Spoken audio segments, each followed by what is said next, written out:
Well, good afternoon and welcome to all. We hope everyone's doing great today. Thank you for joining us. This is Blair Marvin, Vice President of the Augusta Metro Chamber of Commerce, and you are a part of our 11th webinar in our Achieving More Together Today webinar series. As part of our transition from our traditional Achieving More Together tagline, we pivoted to Achieving More Together Today during this different time, and that includes our twice weekly webinars on Tuesday and Thursday, again, this one being our 11th, as well as our daily email communications and social posts in order to keep our members in the business community informed, engaged, connected, and educated to one another. So we hope that you will take a moment to visit our website that has all of our past webinars hosted, as well as those posts and communications. We will also record this webinar and send it out to everyone following the actual webinar, and it will be hosted on our website for future reference as well. We have three lovely ladies from Gateway Grant Services that are here with us today, and I will introduce them momentarily, but just one housekeeping piece of information. If you have questions during the presentation, if you'll use the questions button on your GoToWebinar app to submit the questions, we will filter those and ask them at the conclusion of the presentation. And of course, if you have questions following that you'd like to send over, you can to chamber staff or to the presenters whose information that we will share along with the recording of the webinar following the webinar. So with that, I will introduce Ms. Ashley Ashe, who is the co-owner and consultant of Gateway Grant Services, Faith Edmondson, who is also co-owner and consultant at Gateway Grant Services, and Sarah Darr, who is our writer and public relations officer for Gateway Grant Services.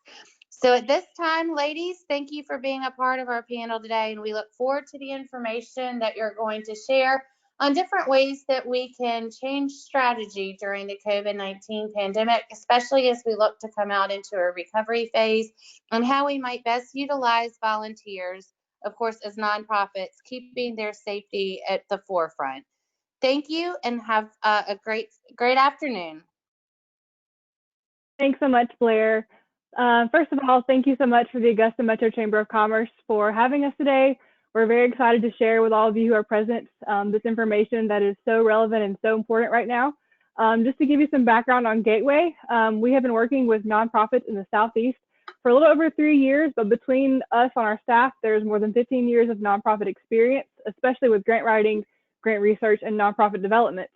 We started out focusing on grant writing and grant research and quickly discovered that many of our clients needed help with the development side of things. And that's why we're here today, to help nonprofits in our area and in our region during this time to really, like she said, recover and come through on the other end. So first of all, as she said, I'm Ashley Ashe, co-owner and consultant. And I have been working with Faith for over 5 years before Gateway began. And so I have an English degree, and so I've really come to enjoy writing and crafting our client stories. And so today my role will be mostly facilitating and kind of moving the presentation along with dialogue with my team. And you'll mostly be hearing from Faith today, who has worked for a local nonprofit since 2005, and her current position at that nonprofit as assistant director has led her to apply a lot of the knowledge she's going to share with you today. So it's mostly all firsthand. And she loves teaching, so she is in her element today. And then, of course, as Blair mentioned, Sarah, one of our consultants, she joined us about 2 years ago, so I could go on maternity leave. But she ended up being so good, we kept her and has become our resident researcher. And so she's going to share with you some COVID-19 specific grant opportunities. And with that, Faith, would you mind starting by sharing the key takeaway from today's presentation? All right, so if you will kind of go on to the next slide for us. So the key takeaway on this is, as you're working through it, don't listen for what won't work, but listen for what will. When we're coming up against things that are new and changing, we often we're getting so much information that's coming at us, it's hard to know what to do. And so often what we go to is thinking, oh, no, that won't work for me. That won't work because of this. That won't work because of that. But really the takeaway from this is stop and listen for what will work. So we are talking to nonprofits, and they are just as varied as businesses. We have huge ranges. Some are large, some are small, some have large staff, some are all volunteer run. So these different options that we'll be talking about and different strategies, that one may not work for you. That's okay. It's there to be an offering for other people as well, but listen for what will work. You may be able to take pieces of things and apply them to what you do. As she said, this has been something that I've been working through on the ground. I work for a local nonprofit as well when I'm not doing gateway work. And we have a staff, and we have been working, our entire clinics shut down. And how are we going to manage and come out on the other side of this? So some of this is very practical knowledge. Some of it is more on the, oh yeah, I know we probably should do that, but have you actually moved forward and done it? So again, I'm going to kind of keep coming back to this. Don't listen for what won't work, but listen for what will. And the other big thing on this that my boss keeps saying over and over again is don't panic, let's make a plan. So that's part of what we're going to talk to you about today, is making the plan. It seems like a lot of times when we're coming up to face crisis, often we are reacting to what's coming, but in making a plan, it helps us to start responding to what's coming and what's moving forward. And so there are different types of plans that you want to consider as you're moving forward with your nonprofit. So again, whether you're large or small, there may be only 2 of you on a staff and a handful of volunteers to what you're doing, or you may have run quite a large operation. These principles will still be the same. So to make a plan, you're going to start with your immediate plan. A lot of us are already into that. We've been facing these different restrictions on travel and lockdown measures and things like that. It has really shifted. This is still part of this immediate plan. So your immediate plan may be part of the things that you've been doing for the last month, but an important thing to do as you sit down to do this immediate plan is to pick 3 priorities. What are those 3 priorities that you want to focus on as you're going? They will differ depending on your organization. So those 3 priorities may be about retaining your staff. That might, for one organization, that might be the key thing for them. For others, it may be responding to the growing need. If you are in an area that deals with a lot of basic needs, your demand may have really increased, whereas other operations, their demand may have gone down right now. So really pick what are those 3 top priorities, because that's going to drive the decisions that you make from here out, from everything to staffing, to budgets, to longer term projections. So your immediate is what you have been doing. Look at that and see what has worked in the last several weeks to what you want to see. Then you're going to move on and kind of make a short-term goal or short-term plan as you're going. That short-term plan is really just there for the next 2 to 3 months. So in your short-term plan, you're looking for different pieces that will carry you on your programs. What's your programming look like right now? How much of that has changed? How much of that can you take and tweak a little bit, or what is shut down, what's still operational, those kinds of things. So short-term plan, again, is looking through from now until the end of June, early July. So the next 2 to 3 months is really what you're planning for. Then your longer term plan, and that's kind of it's going to vary a little bit based on your fiscal year. Some people have fiscal years that end in July. So that may be the end of your short term, and then you're kind of switching to long term. Others, the long term may be from July on through December, or it may be through the next 18 months. So you're carrying through your next whole fiscal year. So really take a look at that and start to decide, where do we want to come out at this from? What do we want to look like on the emerging ends of this when fundings have changed and our programming have changed? And it's hard because we don't know all the pieces. It's like a puzzle that is continually moving, and that can get really frustrating. But without a plan, you're just kind of wandering in the dark. It's okay if the plans change as we get new information or as different laws are passed, as these different CARES Act and other things like that have come through, like they've altered possibilities of things. It's okay to change your plan, but you're not going to do well if you don't start with a plan. It also really helps in communicating across each three of these categories, particularly right now in your immediate. Communication is key. Communication with your staff, communication with your volunteers, communication with your board members, and then also with those people that your particular nonprofit serves. Communication is key. So how do you do that? Well, take a look at what has worked in the past, but that may or may not work now. So make sure you have things like updated email addresses. If email is going to be one of your primary communication methods, that's important to have those updated ones so you're not getting bounce backs or it's just going into somebody's spam mail. So it may take some phone calls to people to make sure that if that's going to be your primary mode of communication, that that is up and operational in a way that you need it to work. And maybe social media. So really take a look. It really depends on your nonprofit, the size of what you're doing, what your database already looks like.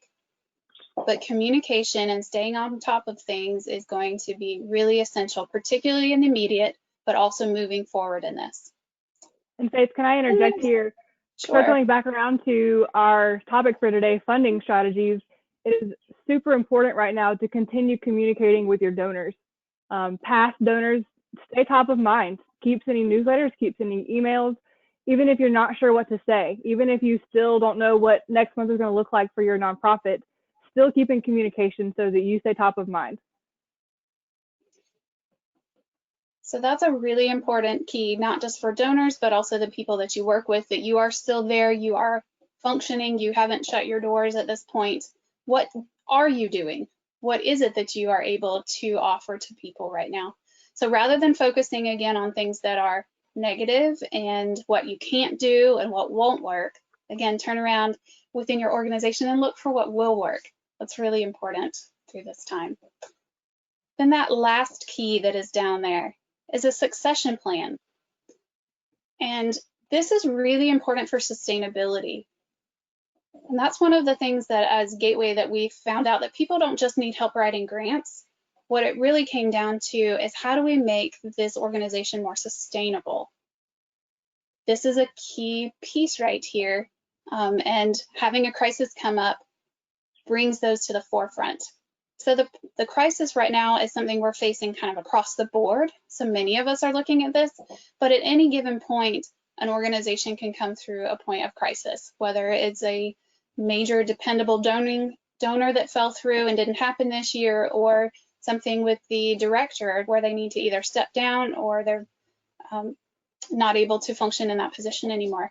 So succession is going to be really important to take a step back and look at right now. And that is, how would your operation run if your director needed to step out of that role for a while? Are there things written down?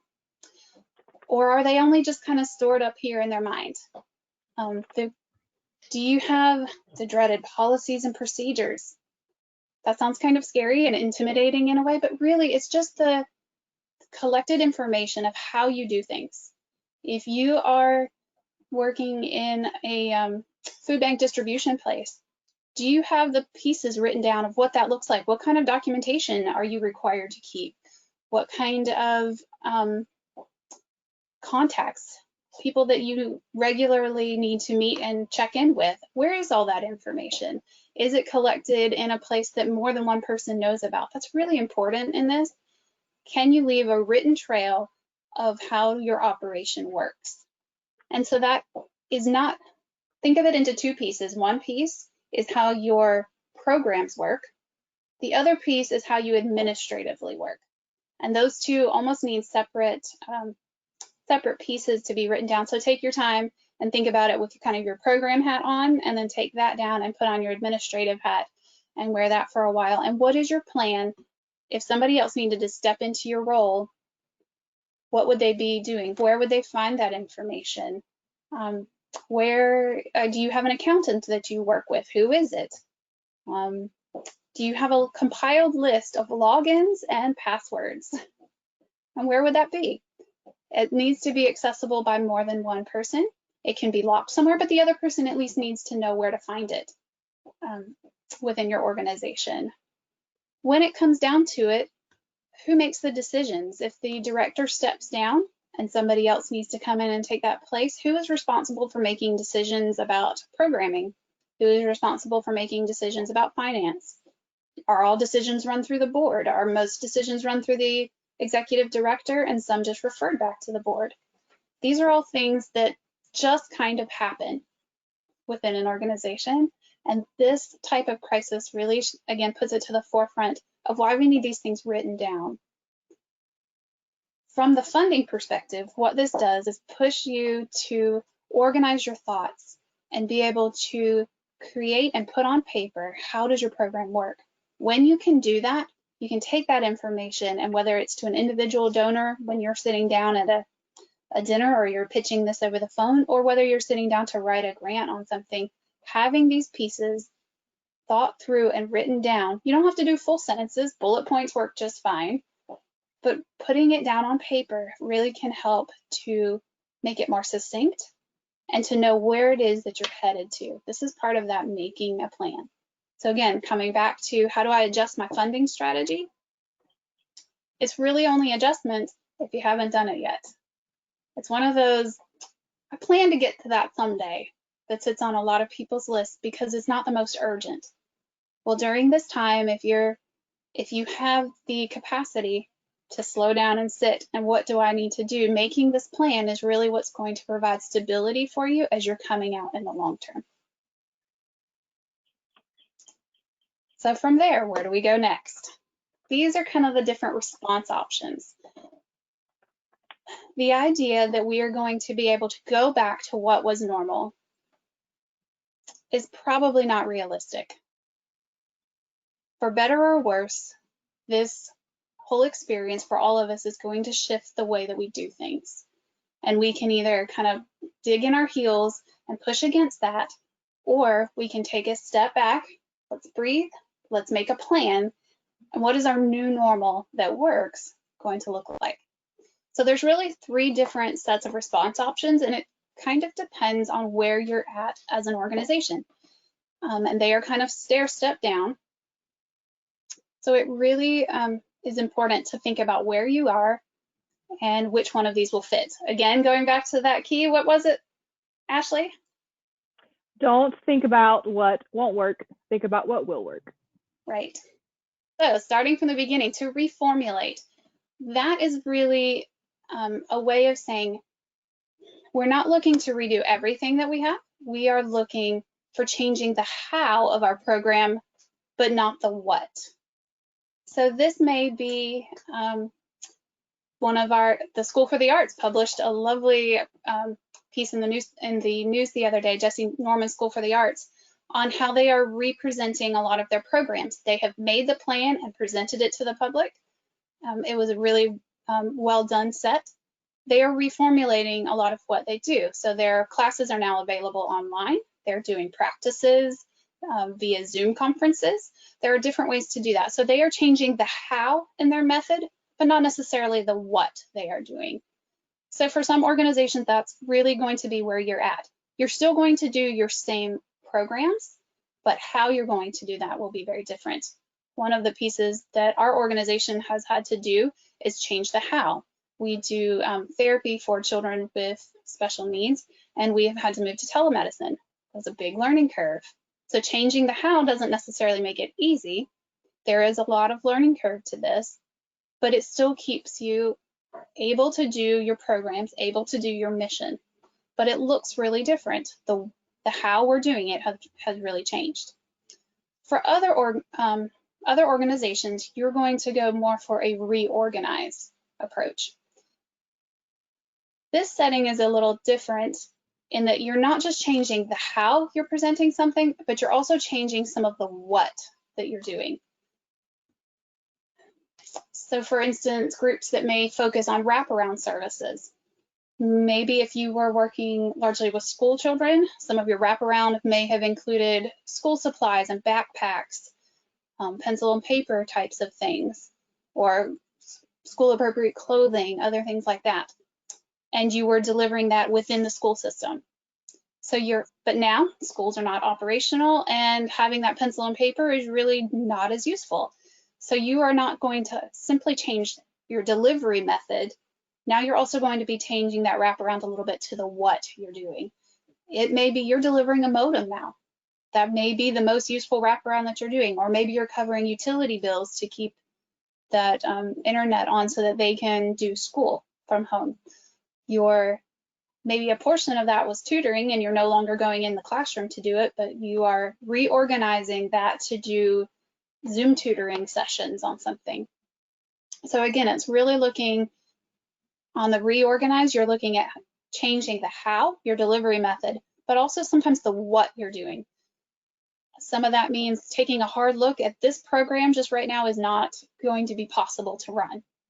And so it's closing down that program and what program is useful and viable at this point. And so you're going to take and really put time and effort into that particular program. So you're changing your focus to your what a little bit more and closing some of the others down.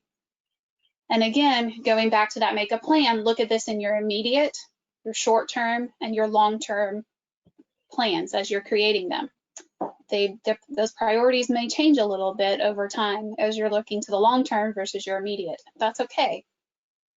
But the idea again is go back and make a plan. You can always vary from it, but if you don't have a plan to work from, you're just kind of spinning your wheels and you don't have a direction, and it's really hard to pull in donors. It's very hard to pull in volunteers, and it's hard to keep your staff motivated if you don't have a direction and a plan that you're headed towards. And that last one is restructure. A little bit of a scary one to think about as an organization, but this one is more geared toward adapting your actual mission, where you're going to do a little bit of pivoting to meet the needs, the emerging needs on the community, especially for brand new nonprofits who have a really limited base. So you may need to scale back, redirect, and keep changing the mission.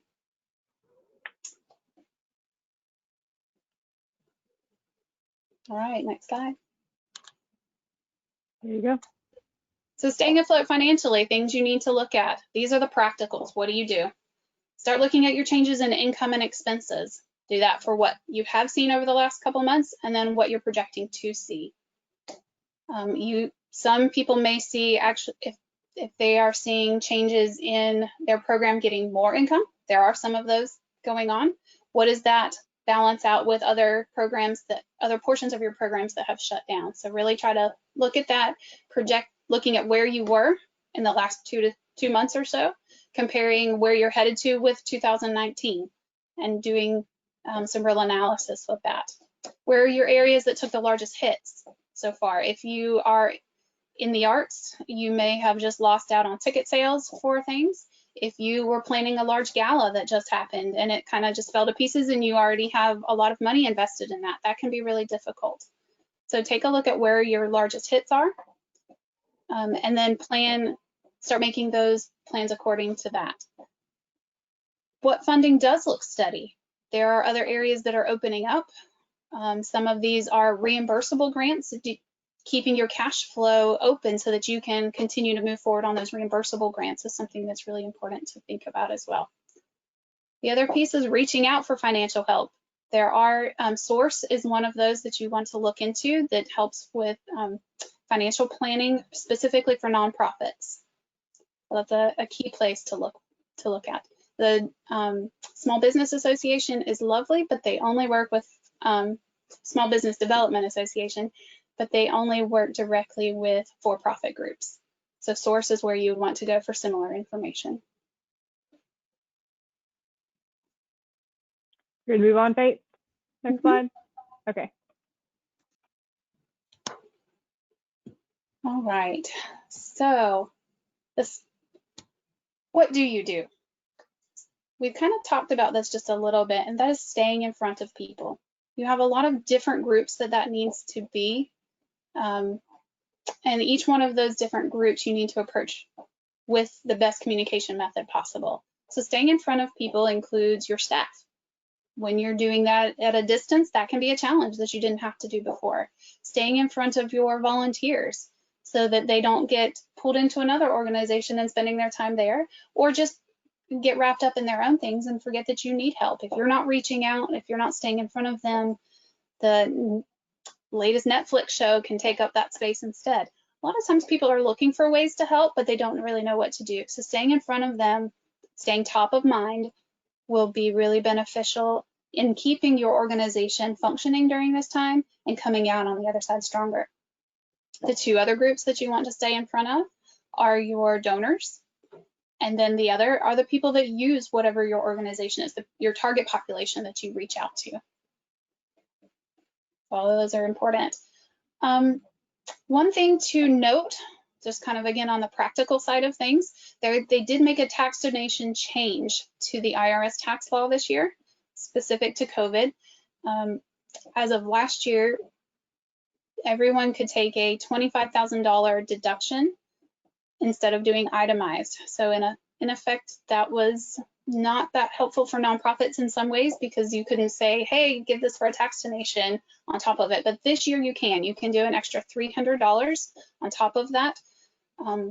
To encourage people in giving was part of the rationale for putting that in the IRS laws. So, but letting people know that that exists, and that's kind of on us as nonprofits to turn around and do and communicate that information. Another funding strategy, and again, part of this is staying in front of people. There are many nonprofits who participate in Giving Tuesday. Well, on May 5th, they are doing Giving Tuesday Now. And I'm going to turn that to Sarah because she knows a lot more about that at this moment. So just tell us a little bit when it is and what it does a little bit. Sure. I'm an amateur at Giving Tuesday. Giving Tuesday is that special day after Thanksgiving, the Tuesday after Thanksgiving every year, and nonprofits from all over the world participate and encourage people to give and encourage people to help each other and be kind. And it's mostly a social media event. It builds up excitement for giving to your favorite nonprofit, and there's a lot of matching dollars available. It's almost too late to sign up if you want matching dollars. And if you want to be featured on the Giving Tuesday Now, I'm skipping ahead. Giving Tuesday Now is an event that Giving Tuesday is providing for COVID-19 relief. So it is going to be held on May 5th. And it's the same process. You'd go to the Giving Tuesday webpage and sign up on Giving Tuesday, and you can participate on their map. And then do your own social media outreach.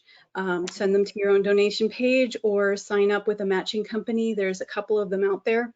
And if you're interested in the questions, definitely in the resources, we're going to provide some of those matching companies. Have to sign up by Friday though. It's next Tuesday. It's literally a week away. So what else can I say about that? It is a one way. If you decide not to do Giving Tuesday Now, do start to consider planning ahead for Giving Tuesday. It comes up at the end of the year, but it is not something you just jump on and do right then. It does take pre-planning to make it the most effective. Yeah. So the last thing that people, another strategy, and it is open again at present, is that Paycheck Protection Program that came through. It is open to nonprofits. The first round of it was tapped out quite quickly, but they did reallocate several more $1 billion to this part of the program. But again, they're expecting that to go quickly. So is it right for you? It's not right for every nonprofit. One of the things to keep in mind is if you are a volunteer-only group, this doesn't help you at all. So this is different than a grant. What this is doing is to help keep people on payroll so that they are reducing the number of layoffs.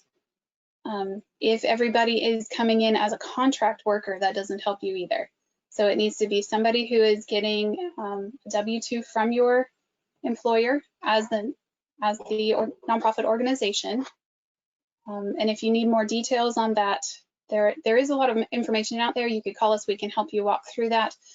But it is important to start right away. That money is going to go quickly again. They're anticipating you can, from what we have been told, put in more than one application. You just can't accept more than one application. That would be fraud. Don't do that.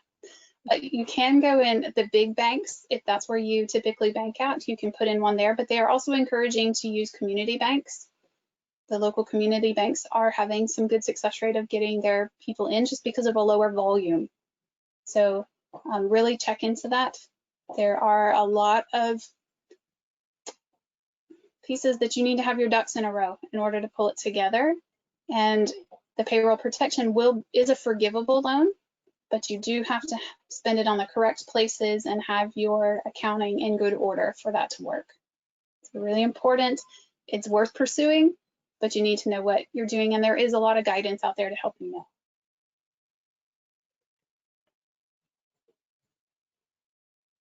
Okay, great. I get to talk now. Rest your voice, Faith. They were good. So some funding strategies that involve grants, which are our bread and butter, is the new grants that are available specifically because of the COVID-19 crisis.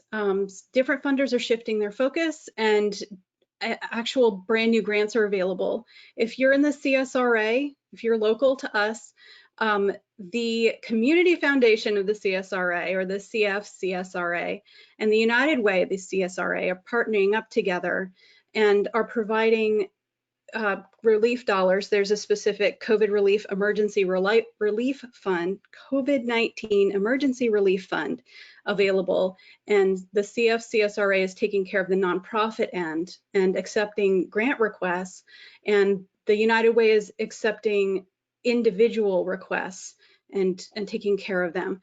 So as far as we're concerned as nonprofits, I highly recommend, if you fall under any of the categories for giving help specifically because of COVID-19 in the community, that you check it out. These are their areas: food insecurity, emergency shelter or rent, utility assistance, medical supports, and childcare.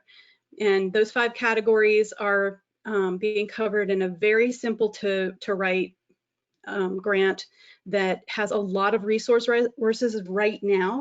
And the community foundations and United Ways across the United States are participating in this. So if you're not local, check out your local community foundation.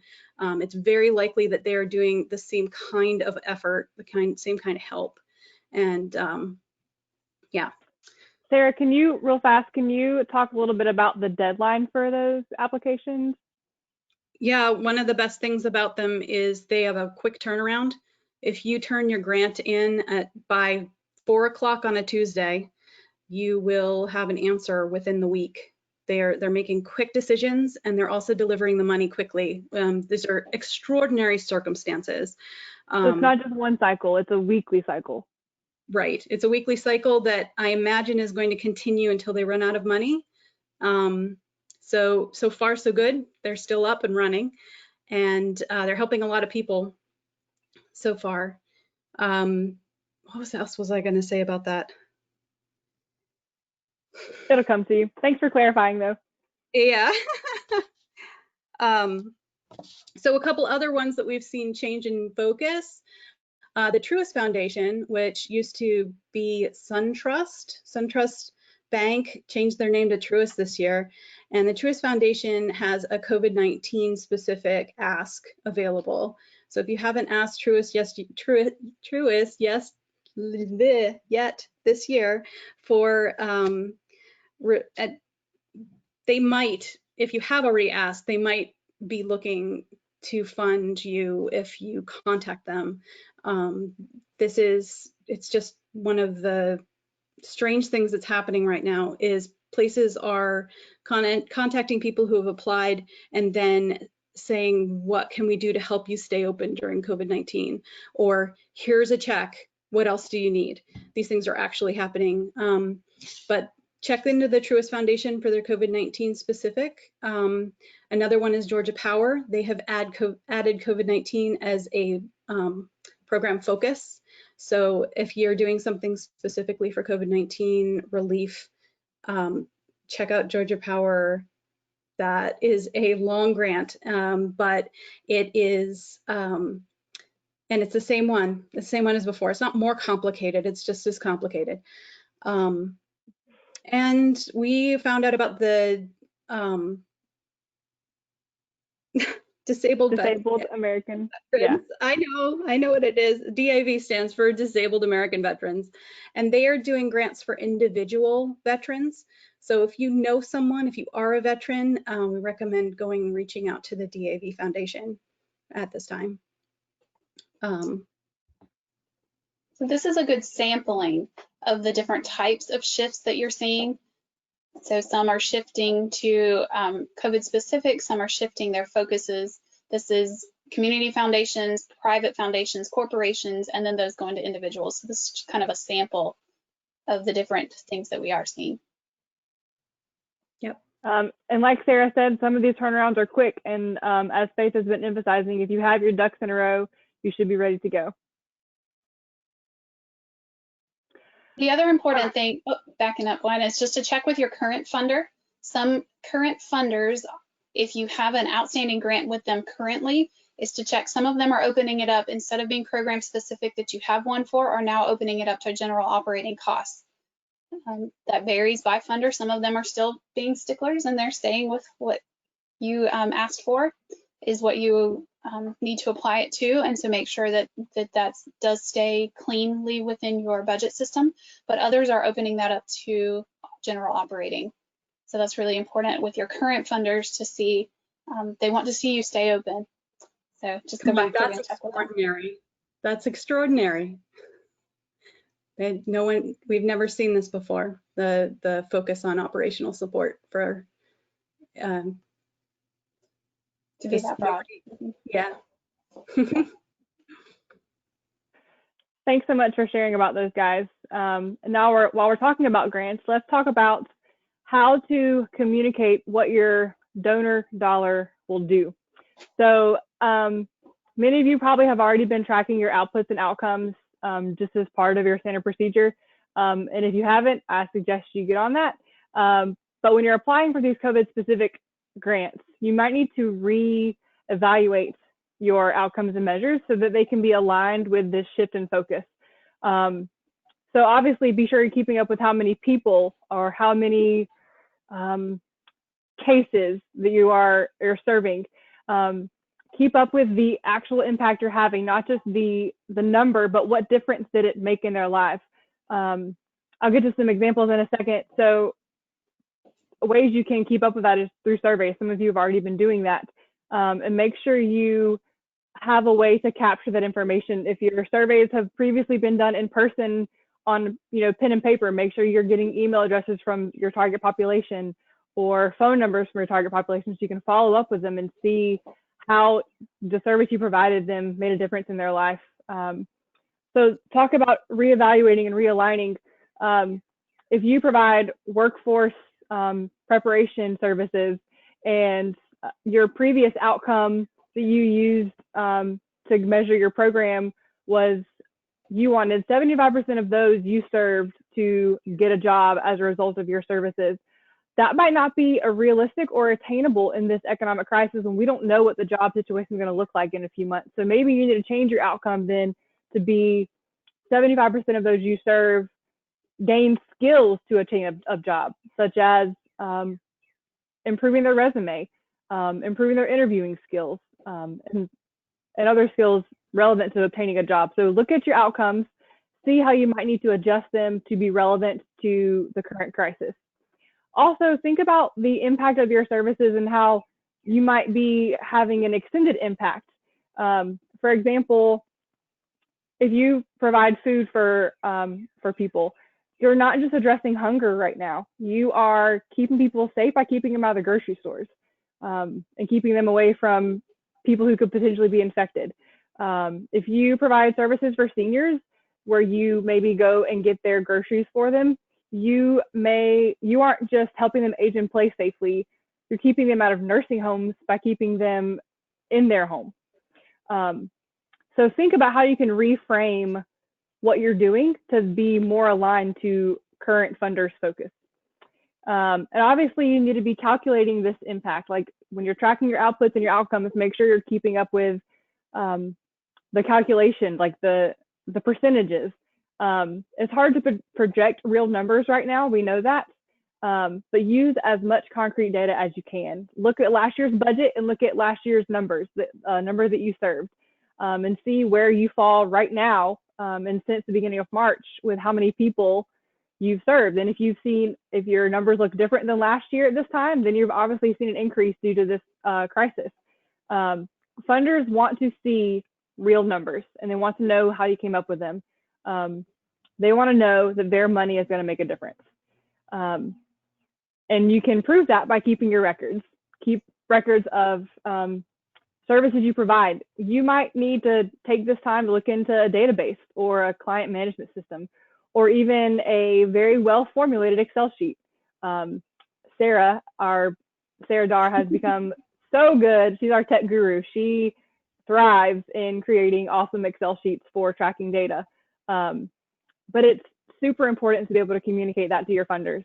And to communicate with them, that you have the support of your community. And you can do that by tracking your in-kind donations. And that we're not just talking about volunteers that are putting on your programs. We're talking also about professional volunteers, professional services, accounting, marketing. Make sure you're keeping track of anyone that is providing professional services for you. And that way you can communicate that to your funders, potential donors, so they can see that you have the support of the community. And speaking of volunteers, Faith, can you share some ideas for utilizing volunteers right now? So that's a really tricky thing to do. How do you keep your volunteers active without endangering their safety or the clients that you work with? So first off, again, going back to that key, look for what will work, not for what won't work. But what will work for everybody is to stay positive. Don't focus on the things that are going wrong and what is terrible and why we can't do this anymore, because you deflate, just like a balloon, you deflate your volunteers. So focus on the positive, the things that they can do, the impact that they can make.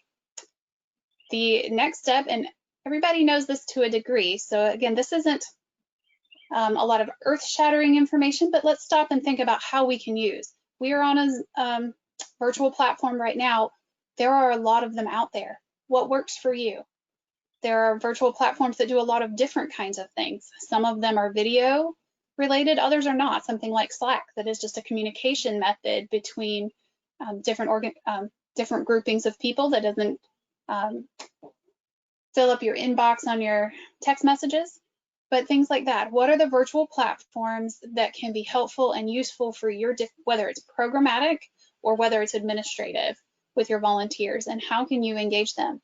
So one of the things that Zoom also does, besides just interactive and the other types of virtual platforms, is that they allow screen sharing. You can teach somebody from your screen. You can get control of theirs and do other things with it to teach them how to utilize a program that maybe you want them to do an Excel sheet, but they're not really sure they know how to do it. Well, there's still ways around that to turn it into a whiteboard so you can still do a teaching method. So take a look and assign a volunteer to go research what are good ways and methods of virtual platforms. Like, that's something that people can look into for you. You don't have to take that on as another one of the roles for your hats. Planning virtual fundraising events is something that we've done some of before with many of our organizations, but it's going to become more acceptable to the groups that it was not previously as open to. The groups of donors who were not as willing to go to a virtual platform are now going to be more open to that idea. So as you're looking forward to planning in these short-term and long-term plans, what kind of virtual fundraising events can you do as well? And how can you take your traditional ones and tweak the formats so that they are again looking at a more virtual platform for that? So again, pulling in volunteers for that. Social media posting, staying on top and in front of your viewers, it's time consuming, but that could be something that you are pulling in, particularly some of your younger volunteers, to be able to really engage in various media platforms. So whether you have a Twitter or a Instagram or Facebook, those all actually hit different demographic targets. and you may need more than one person in your volunteer cycle really working on your social media posts. You want to make sure that the content is similar across the board, but your presentation styles differ. And that's, again, something that your volunteers can really help you from where they're at, and you can filter them the content information that they need while they're helping with posts and responses and things. Big thing that can be really helpful is those catch-up projects, those ones that always end up on the list of things to do but never quite make it up high enough. So things like turning hard copy documents into digital files so that they can be kept on a cloud somewhere with multiple placement access. If you've collected data, that stack of boxes in the back corner of that closet that has those surveys from before, you're getting around to putting those into databases and parsing out your data. What have you collected and what can you use going forward? The other important one is doing an internal audit right now, going through, making sure your books are clean. And just as a reminder, everybody's 990s are due into the IRS by May 15th. They extended personal deadlines for filing your IRS, but not nonprofits. Those 990s are due soon. So doing an internal audit is also, and it may be an audit financially, it could also be an audit of supplies. So just taking time to do some of those catch-up projects. The last, or another one would be developing or revising your donor list, going through, making sure address and all the contact information is accurate. Do you have address and phone numbers, but you don't have an email? Going through and making those a little more robust as to who you want to be contacting in the future. And then last is to create marketing content. What are you doing now? How are you going to be engaged? So again, that kind of comes after you make that plan. And then how do you communicate that out? That's part of that marketing too, of letting people know what it is that you're doing and what successes you are having. You may not be able to run all your programming, but if you are doing something, let them know what you're doing. So great ways to keep your volunteers engaged. And also just wanted to circle back around to, again, our topic, how utilizing your volunteers helps with your funding. If you can get these catch-up projects completed and get all of your digital files organized and get your surveys collected in a database and get your internal processes really ironed out and get things smoother than they were before anyway, it'll really solidify the foundation of what you're doing.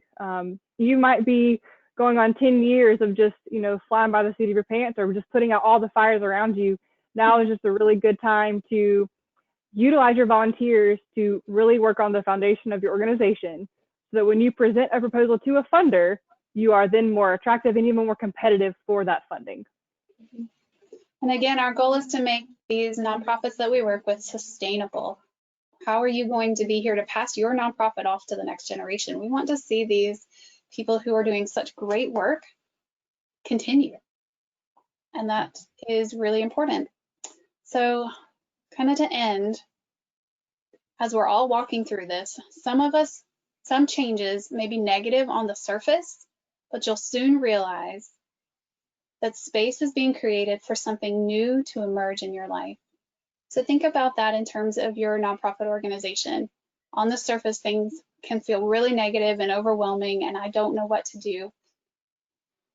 But as you really take this time to hone in on what is really important, what are your priorities, what is it that is working, you'll start to see the new, the creative, the imagination really take off, and new things will emerge that come out and make us stronger and better able to serve the people that we set out to serve in the first place.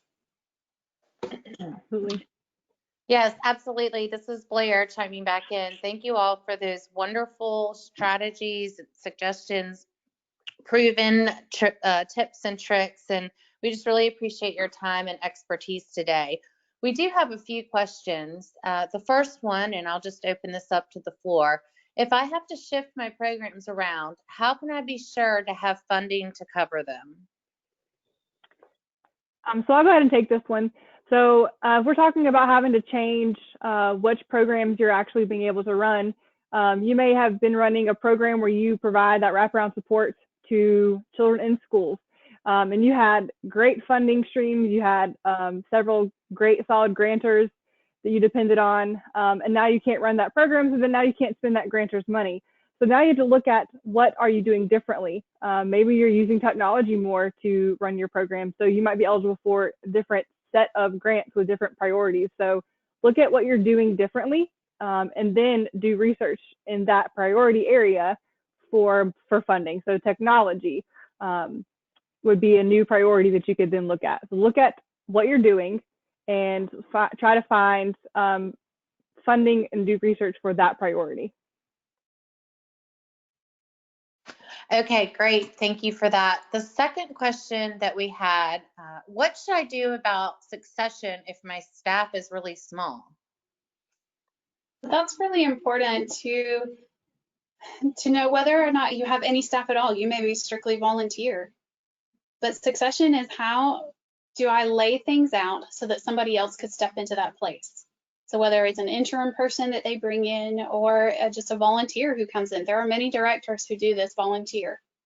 So it's less about the size and more about accessibility to the information. So if all that information is stored in your head, it's not accessible to anyone else. So succession planning is really important about writing it down and putting those pieces into place where they can be accessible to someone else.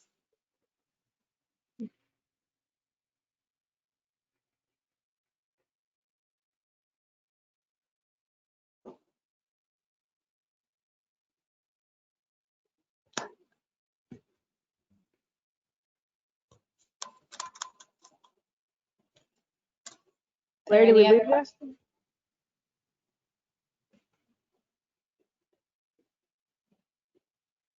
I don't know what happened to Blair. I think we might have lost her mic. This is Sarah Best, Director of Events. I'll move forward. We had two other questions while she might be trying to reconnect. Okay. How do I get my board more involved if they're all sheltering in place and staying isolated, or if they're unfamiliar and uncomfortable with technology? It's a good question. So that can really be a challenge, particularly when you have board members who are not as tech savvy. It is okay to phone in for some of those. They don't have to be live in the terms of virtual, but to try to get people where they are doing some face-to-face via the screen is still important in that. There are a set of laws that Georgia has for electronic voting for nonprofits, for boards in particular, and we put that link on our website so that you can go through to what does count as an actual vote and other things of that nature, and how do you authorize those. So we have put a link with a lot of detailed information about that on our website in the resource page.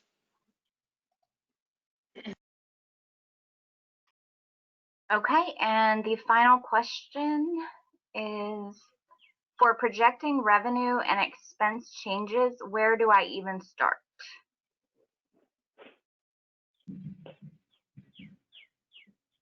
I guess I can take that one. So, yeah, that was the one that you had in mind. So start out by just start out with a sheet, just like you would your typical projected budgets. When you started for 2020, you had an idea of where things were going. Really, you're going to start over from that. So taking those same kind of categories, look at your expense side. What things have you cut? What programs have shut down? What are you still having to pay for your building, even though you're not operating out of it? Look into those things. What stays and what can go on your list of expenses? What has stayed and has been consistent with your income? What projected things? Do you still have a typical virtual fundraiser that you usually do? And is that still coming up? So those things that you feel like are going to be consistent, go ahead and just kind of start taking that highlighter and marking off things that you can take off of income and expense. And that's really where you start. What is it that you know? Sometimes you can then go take that next step. If it's a building situation, maybe you go talk to the landlord and see if there is something that you can work out with that. It may be that you need to look into the Paycheck Protection Program or an economic injury disaster loan from the Small Business Administration. Those are kind of next steps. But first step is really take your budget that you created before, assuming you created one before, and then take off the things that are not applicable now, the expenses that you have dropped, the income that has dropped, and then start from that. Start with what you know. That's really the stepping point. And then that's when you can start making a plan. Go back around to the first steps, the immediate, the short-term, and the long-term plans. All right, can y'all hear me? This is Blair. Welcome back, Blair. Yeah, thanks. Technical difficulties. So we really appreciate your time today. Thanks again for the great information. As I mentioned at the beginning of the webinar, this webinar will be sent out via recording through an email to those registered to attend, and also will be hosted on our website for those that may not have been able to join us today at 3. We are so appreciative of your time and expertise, and we hope that you all joining us and listening in will plan to be a part of our Thursday webinar at 3 o'clock. Tom Blanchard, president of Blanchard and Calhoun, and Dennis Trotter, partner of Trotter Commercial Real Estate. Commercial updates, trends, the ways that they've adapted, what they're looking forward to into the future. And so we hope to have everyone back on the call then. Until then, if you have any questions, continue to submit them to us or to our panelists, whose information we'll share following the webinar. Thank you all and have a good evening. Thank you. Thanks, Blair. Thanks, Sarah. Thank you.